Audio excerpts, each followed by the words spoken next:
Welcome to the mental health video series for people living with diabetes. My name is Candice and I'm from Diabetes Canada. The immediate impact of diabetes on a family can be overwhelming. What about the impact of generations within a family who have lived with diabetes?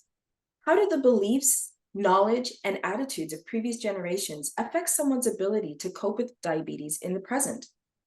In this session, we will talk with Lubna Aslam, a person thriving with type 2 diabetes.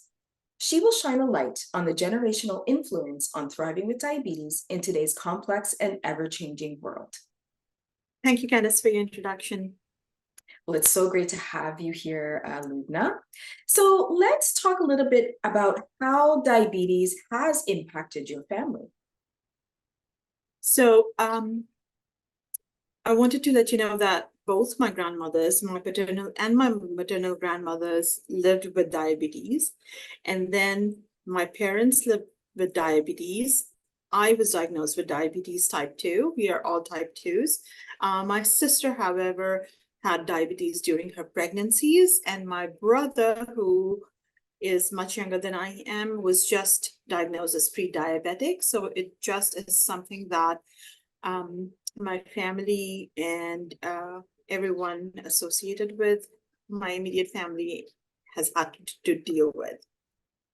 Thank you for sharing that, Lubna. That is really interesting to hear about the people who've been impacted in your family by diabetes. So, seeing that this spans quite a bit of time, can you tell us a little bit about how maybe the beliefs around diabetes has changed within that context and what that has meant to you? So when it comes to me, I think generation after generation, as we all received our diagnosis, the fear factor has only been going in an upward trend. I think I'm even more fearful now of having my children being diagnosed or my nieces and my nephews being impacted by diabetes. I think the one thing that on the opposite spectrum, I think the shame and the blame was perhaps the most from my grandmother's generations. When it came to my parents' generations, I think there was still a lot of shame and blame around it. But I think by the time myself and my brother and my sister are now dealing with things, we kind of understand that complex problems require complex solutions. And as much as possible, we're trying to take shame and the blame away. However, the sense of fear is perhaps most heightened right now. So my grandmothers also, their view of having success in living with diabetes was to have no diabetes at all. They wanted to get rid of the disease. When it came to my parents, I think an understanding of what critical conditions are while living with them was a lot more socialized. And I think when it comes to me and my brother, we kind of know that it is about managing diabetes, about living the most fulfilling life, about having realistic expectations about life with diabetes, rather than I am unsuccessful if I am living with diabetes, I'm successful if I live a life without diabetes. That narrative has changed. One of the other things too that has changed is my grandparents really believed in complementary therapies. As someone who was of a certain generation, the trust with medical systems perhaps was not as much as their trust within their networks and within the more traditional ways of managing diabetes. I remember like them drinking really bitter juices every morning and things like that. I thank God I don't have to do that anymore. But I think my parents' generation was more like, hey, if anything helps, I'm not going to disregard it. But I think with me and my brother, we are looking for more evidence-based, proven success methods that we kind of take on. And that does impact your mental health too. If you're trying to drink, I don't know, bitter gourd juice and cinnamon teas and your blood sugar levels don't stabilize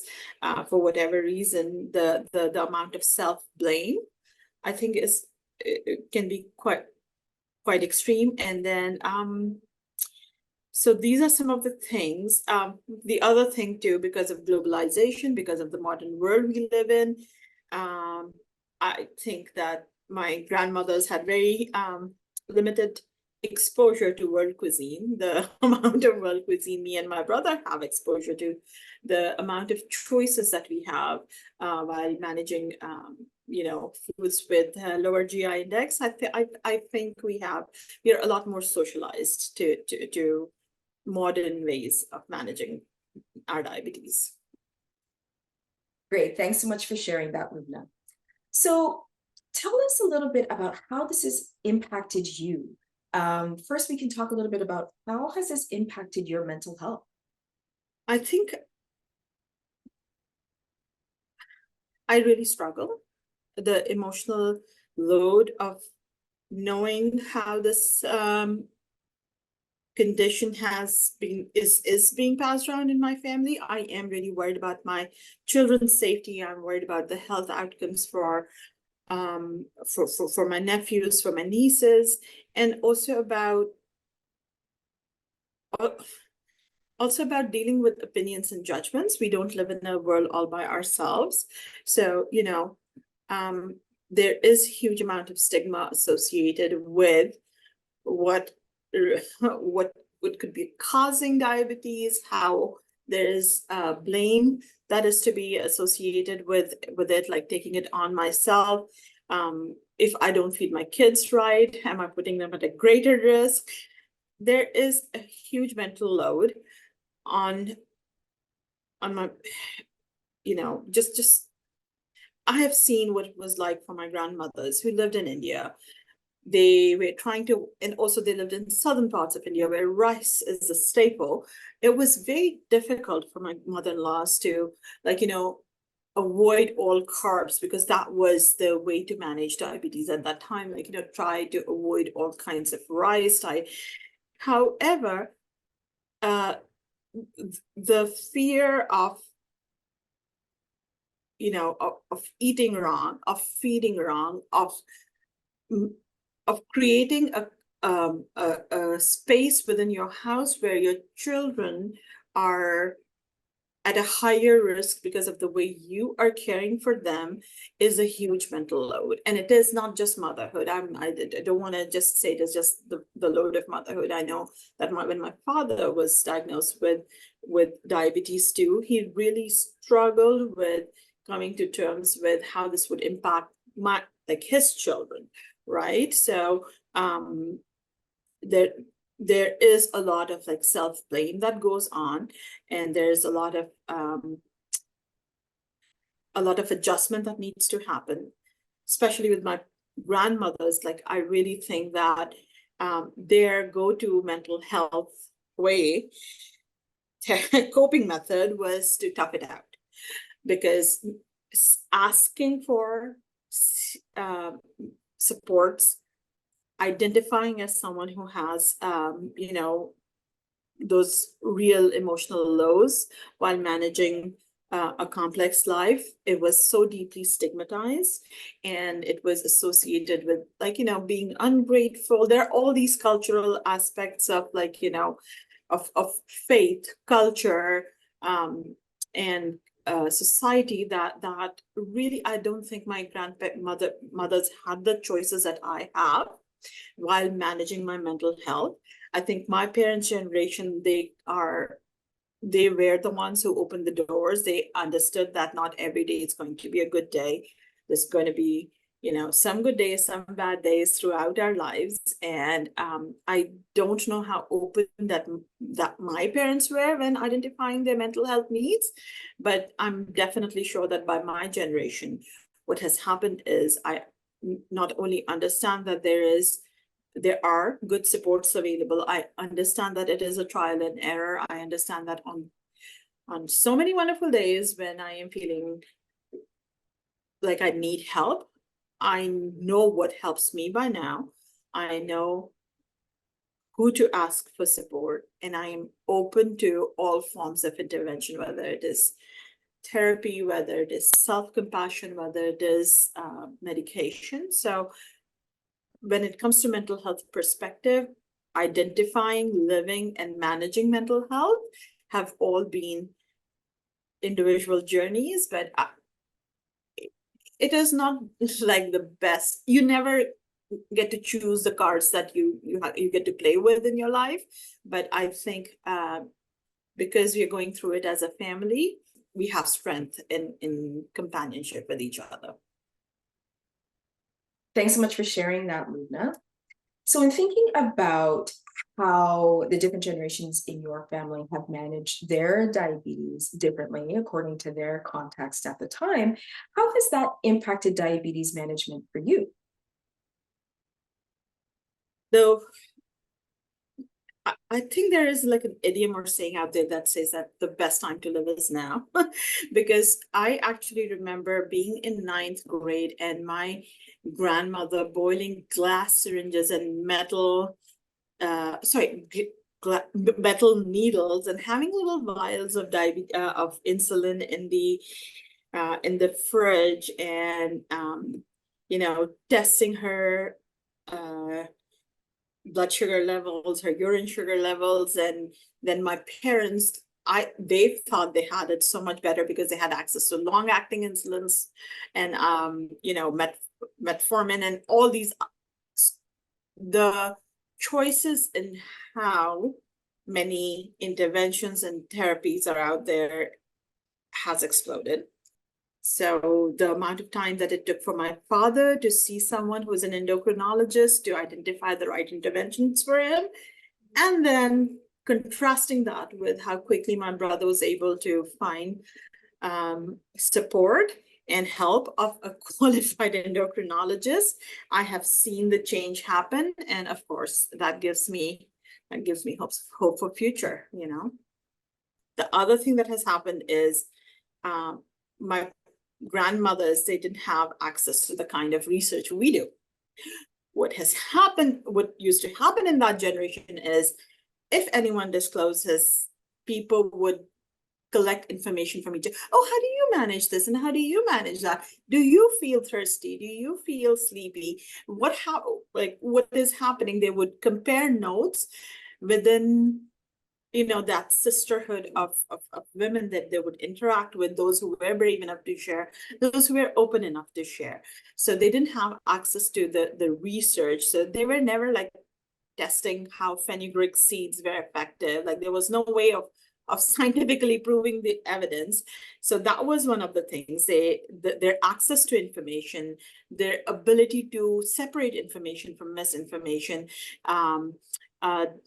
their access to the kinds of different treatments that we have, their access to internet. I think internet can be a great boom. I think you can find great advice depending upon who you interact with, and depending on your Instagram and your TikTok algorithms, you can have access to some great information which is out there. My grandparents did not have as much access to it. They did not have the ability to separate information and misinformation. And then my parents, they had some amount of information, but again, culturally, I think that finding information from your peers, listening into what your peers are saying, cross-referencing the researches that they hear about, things that how information is getting to them was very different. And I think not only do I have access to all this information because I live in the now, I also have great hope for future generations. I think there's going to be better research, there's going to be better interventions, there's going to be a lot better knowledge that empower people in future. Hopefully, as we work towards diabetes, world without the effects of diabetes one day, I do think that when it comes to management perspectives, having the right attitude, having the right expectation, and having the right information can really make or break the game. I agree with you, Lubna. I think that there's so much now that we can do to support diabetes management. And I agree with you that there's a lot of hope for the future. So I want to ask you now about your diabetes management. What kinds of things have you done that you find work well for you in terms of managing your diabetes? but also recognizing that managing diabetes itself does come with, as you mentioned, an emotional load and can be challenging for mental health. How do you manage that aspect as well? How do you manage your mental health? What tools do you use for that? It has not been an easy journey, understanding my own mental health, understanding my needs, and finding out what works for me. I like to set daily goals because I find that exercise works for me. Again, I'm going to preface what works for me as what works for me. Having a set of goals where I know what are my minimum getting done, and what are like the big picture goals that if I get done today, great, I'll mark it down as a celebration. But if I don't get it done today, you know what? Tomorrow hopefully will be another day. Is one of the things that I find helps me quite a bit is going out for a wheel around the neighborhood. And as you can imagine, it is accessible to me only during beautiful Canadian summers. It is not accessible to me during Canadian winters. So it's not something that I can practice daily. The acceptance of the fact that there are going to be great days, there are going to be good days, but there are also going to be bad days in the mix. So I think we define understanding the definitions and removing some of the limits. Like, hey, is it a bad day just because I have to do dishes? Possibly not. Is it a bad day because, I'm going to have to shoot myself in my stomach and get my medication? Maybe not. I don't think all those things now. I've had to change my definition of bad days. That's what I'm trying to say. A bad day is not definitely a day where I have to have no medication or things like that. So learning to identify what makes a good day, what makes a bad day helps. And then asking for help, because, sometimes when you are in those rare days, what I used to do is I used to either isolate, or I used to freeze, or I used to not ask for help. And I know now that everyone is more than happy to help you out. I think this is the magic of humanity. The beauty of humanity really is that I have found more people in my life who are willing to hold my hand, sit down with me, and be like, hey, how can I be present? So firstly, making sure that you know who those relationships are, investing in those relationships, and then being able to give back when you're asked to hold someone's hand and sit with them is a good idea. And then what I have realized is, with my self-awareness came the realization of perspectives for me. When I remember my grandmother saying, I have sugar, when they would disclose their diagnosis. I know my parents say I manage diabetes, but when it comes to me, I would like to say that I'm doing the best that I can. So I am a champion for diabetes management. I think that really helps me in framing my mental health. I also use other tools in my toolbox. I'm a maximalist when it comes to trying out things. As someone who lives in a wheelchair, as someone who is of South Asian origin, as someone who's a mother, as someone who is living in a very complex world, what I also have access to is drugs and therapy. Medication that can help me when there is not enough sunlight, when there is too much snow on the ground, or when my baby is going back to university. I know how that affects my mood. I know how it affects my mood if I have not been able to go out and enjoy the beautiful day. So I know that I'm not going to say no to a tool too quickly without giving it its due. I want it to be able to offer me help before I say, hey, this wasn't helpful.